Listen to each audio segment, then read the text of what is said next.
I'm here with another Christmas story, and this one is called Big Bear Little Brother by Carl Norak, and it's illustrated by somebody called Kristin Oftedal. Okay, and it says in the blurb on the back, "You're right that we're different," laughs Minik, "but we don't have to be the same to be brothers, do we?" And it says that this is a stunning tale of friendship between a lost little boy and a solitary polar bear. Another story about a polar bear. I really enjoyed my one from the other day. Okay, let's get started, shall we? Oh, look at these beautiful drawings. On the ice, with the wind blowing gently, Big Bear stopped running.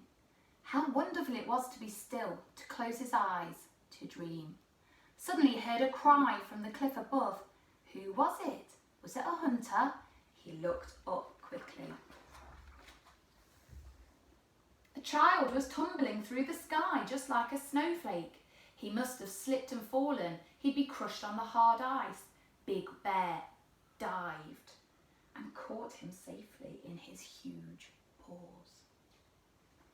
Good job he was there, really, wasn't it? The little boy trembled when he realised where he had landed. "Don't be scared," said Big Bear. He put the boy down and started on his way.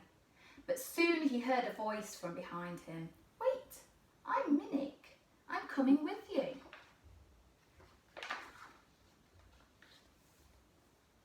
They walked side by side until they reached an ice bridge. Then Big Bear went ahead slowly, carefully, to make sure the ice was thick enough. Minik followed him trustingly. After a while, he said, "I like being with you. You protect me. Will you be my big brother?" Big Bear laughed. "How can I be your big brother? We're much too different." Minik led Big Bear to the edge of the water and they leant down to stare at themselves. "Look," said Minik, "we're not that different. We look just like each other when we smile."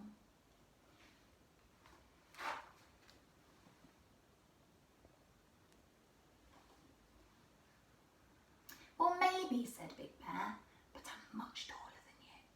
Minik climbed onto a mound of snow. "Not any more you're not," he laughed. "Now I'm taller than you." "But I could be terrifying," said Big Bear. To prove it, he growled loudly. Minik climbed down and pretended he was a fearsome pirate and shouted on his loudest voice, "I'm not scared of you." Big Bear laughed. "But I'm much faster than you," he said. He started to run and then slid onto his back. Minik jumped on and together they skidded quickly over the ice. "Look, I'm as fast as you," Minik cried.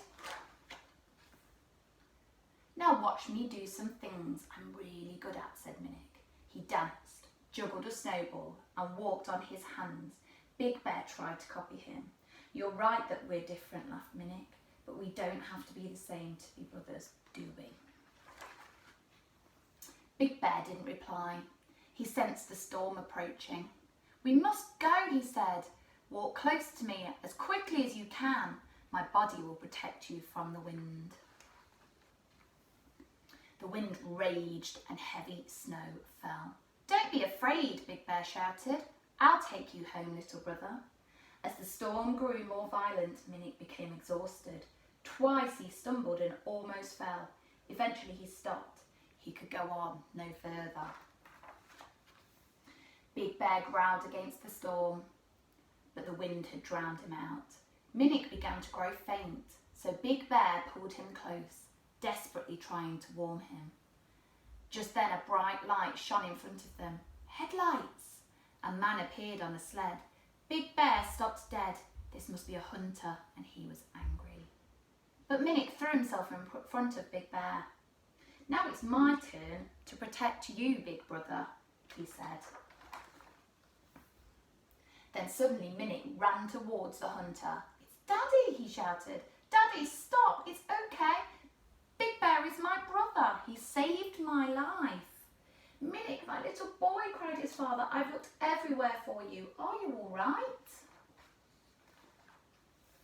Minik didn't reply. He had seen Big Bear turning to leave. "Wait, big brother," he cried. He ran to him and held him tight. "Goodbye, big brother," he said. I'll never forget ye, and you'll live in my heart forever, little brother, said Big Bear.